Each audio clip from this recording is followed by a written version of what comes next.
तो पिछले एपिसोड में आपने देखा कि कानरोजी गांव के चीफ को बचा लेती है और ग्योको टोकिटो को पानी की जेल में कैद कर लेता है। नेजुको के तलवार को जलाने के बाद तांजीरो तीनों डीमन का सर एक ही बार में काट देता है, पर जब वो चौथे डीमन को ढूंढता है तो उसे गैन्या बदला हुआ दिखाई देता है।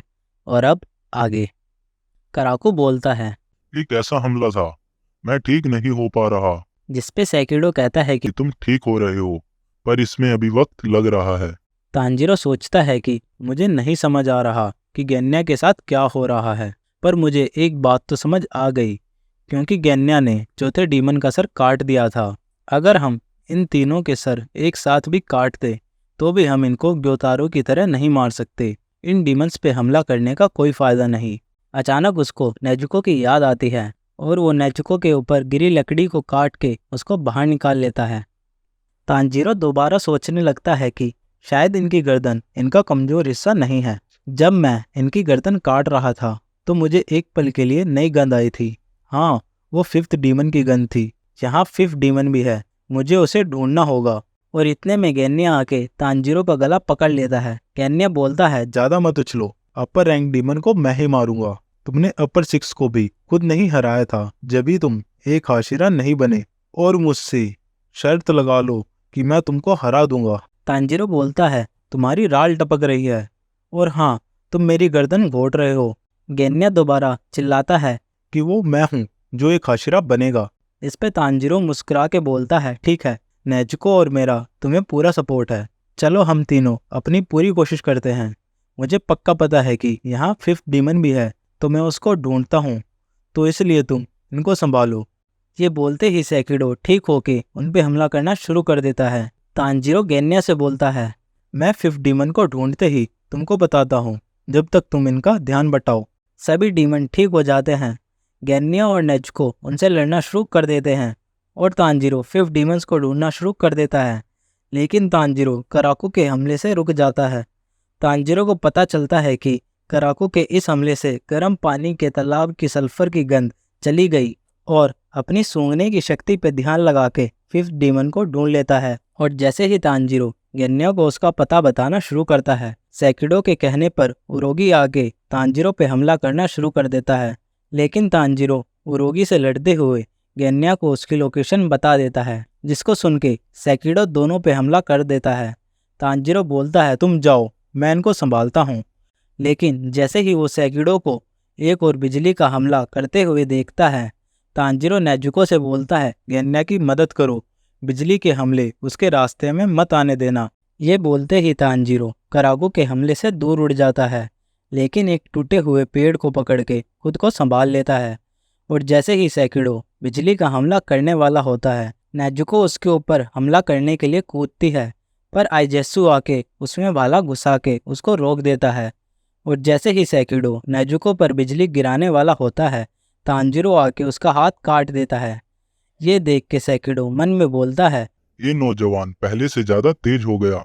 नहीं, पहली बार जब हम मिले थे, ये पहले ही हमें मिली जानकारी के हिसाब से बहुत ताकतवर है। ये लड़ाई के हिसाब से खुद को ढाल लेता है। और तांजीरो का विकास देख के घबरा जाता है। और दूसरी तरफ नेजुको अपने ब्लड डीमन आर्ट से आइजेत्सु को जला देती है। लेकिन जैसे ही तांजीरो कराकू पे हमला करने जाता है, कराकू अपने हमले से उसको नीचे गिरा देता है, लेकिन तांजीरो भी उसका हाथ काट देता है। ये देख के कराकू दोबारा हमला करता है, पर तांजीरो उससे बच के गैन्या को फिफ्थ डीमन की लोकेशन बताता है कि वो अब साउथ की तरफ जा रहा है, उसको ढूंढो। गैन्या मन में बोलता है, मैं इतने समय से ढूंढ ही तो रहा हूँ, क्या उसने खुद को किसी मंत्र से छुपा रखा है?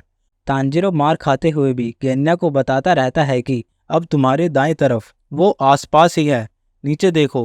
गैन्या नीचे देखता है, पिद्दी। और गैन्या जैसे ही उस पर हमला करता है, वो वहां से भागना शुरू कर देता है। गैन्या बोलता है, ये तो बहुत छोटा है, क्या ये मेन बॉडी है? ये तो एक चूहे जितना है, तो मैं इसको कैसे ढूंढ सकता था? उन चारों से लड़ना और इस चूहे के पीछे भागना, क्या बकचोदी है ये? अब मुझे पता चला कि इतने सारे डीमन स्लेयर क्यों मरते हैं।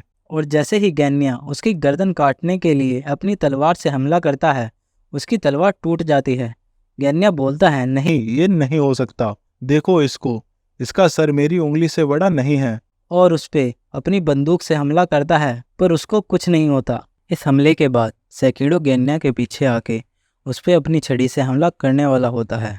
गेन्या मन में बोलता है, धत तेरे की, मैं बहुत स्लो था, मैं नहीं बच सकता, मैं मरने वाला हूँ, मैं अपना सर दोबारा ठीक नहीं कर सकता। इस बीच गेन्या को अपने भाई की याद आ जाती है, जहां वो अपने भाई से माफ़ी मांगना चाहता था उस बात के लिए जो उसने उस दिन कही थी।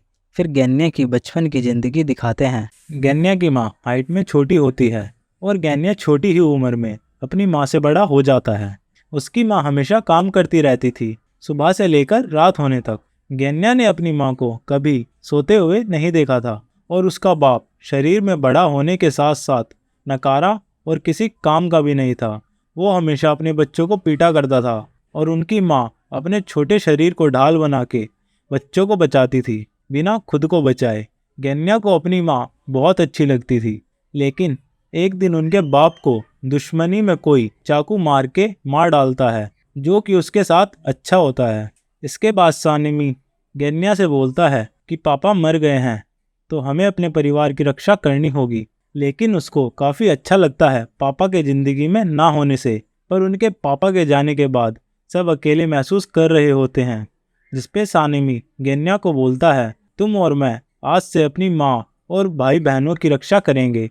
एक दिन उनकी माँ काफ़ी रात तक नहीं आती, जिसके बाद सानिमी अपनी माँ को ढूंढने के लिए जाता है और गेन्या को बोलता है, तुम घर पे रहो, बाकी का ध्यान रखना। सानिमी के जाते ही गेन्या के बाकी के भाई बहन भी उठ जाते हैं। एक भाई गेन्या से पूछता है, क्या माँ ठीक है? जिसपे गेन्या जवाब देता है कि वो ठीक होगी, हमारा बड़ा भाई उनको ढूंढने गया है। गेन्या की बहन बताती है कि इससे पहले उनको कभी इतनी देर नहीं हुई, सूरज भी उगने वाला है। जिसपे गेन्या जवाब देता है, कोई बात नहीं, तुम थक गई होगी, जाओ सो जाओ, मुझे पक्का पता है जब तुम सो के उठोगी तो माँ आ जाएगी। इतने में गेट पे कोई आता है और गेन्या को छोड़ के सभी गेट की तरफ भागते हैं कि माँ आ गई। लेकिन कोई गेट तोड़ के अंदर आ जाता है और सभी बच्चों को जख्मी कर देता है। गेन्या सोचता है, क्या ये एक राक्षस है या एक भेड़िया? अंधेरे की वजह से उसको कुछ दिख नहीं पाता और जैसे ही वो गेन्या पे हमला करने के लिए आगे बढ़ता है, उसका बड़ा भाई उस चीज को पकड़ के खिड़की के बाहर कूद जाता है। गेन्या देखता है कि उसके सभी भाई बहन जख्मी हालत में पड़े हैं और कोई भी जवाब नहीं दे रहा, इसलिए वो डॉक्टर को लाने के लिए बाहर भागता है। सुबह होने लगती है और गेन्या भागते भागते अपने भाई को सामने खून में लथपथ खड़ा पाता है। जिसने उन पे हमला किया था वो और कोई नहीं बल्कि उनकी माँ थी, जो कि एक डीमन बन चुकी थी। अपनी माँ को मरा देख के गेन्या रोने लगता है और अपने भाई से बोलता है, तुमने ये क्या किया? तुमने हमारी माँ को क्यों मार डाला, हत्यारे? लेकिन जब सानिमी को पता चला कि वो उनकी माँ थी तो वो भी अंदर से टूटा हुआ खड़ा रहता है। इसके बाद सीन शिफ्ट होकर लड़ाई पे आता है। गेन्या बोलता है, मेरे पास तुम्हारे जैसा टैलेंट नहीं है भाई, मैं कोई ब्रीथिंग टेक्निक इस्तेमाल नहीं कर सकता और मैं कभी हाशिरा भी नहीं बन सकता, और जब तक मैं हाशिरा नहीं बनता मैं दूसरे हाशिरा से बात नहीं कर सकता। मैंने अपनी पूरी कोशिश करी लेकिन ये मुझसे बहुत दूर है। तभी तांजीरो चिल्लाता है, गेन्या हार मत मानो, और सेकिडो का हाथ काट देता है, जिससे गेन्या बच जाता है। तांजीरो बोलता है, उसका दोबारा पीछा करो, दोबारा उस पर हमला करो, तुम चाहे कुछ भी करो, हार मत मानना, इस बार तुम कर लोगे, मैं तुम्हारी रक्षा करूँगा, ठीक है? उसकी गर्दन काटने के अलावा कुछ और मत सोचो। क्या तुम्हें हाशिरा नहीं बनना? गेन्या देखता है कि तांजीरो के पीछे आइजेत्सु आके उस पर हमला करने वाला है, और जैसे ही आइजेत्सु हमला करता है तांजीरो बच जाता है। तांजीरो पलट के देखता है कि गेन्या ने हमले के बीच में आके उसको बचा लिया। हमले से गेन्या बुरी तरह जख्मी हो जाता है। गेन्या बोलता है, जाओ, मैं उसका सर नहीं काट सकता, तुमको उसका सर काटना होगा, बस इस बार मैं तुमको ये करने का मौका दे रहा हूँ। ये सुन के तांजीरो फिर डीमन के पीछे चला जाता है। तांजीरो देखता है ये तो बहुत छोटा है, और तांजीरो साइड से आगे आके उस पर हमला करता है। यहीं पर हमारा एपिसोड खत्म हो जाता है। Thanks for watching and don't forget to subscribe, और मैं मिलता हूँ आपसे नेक्स्ट वीडियो में। जब तक के लिए सायोनारा।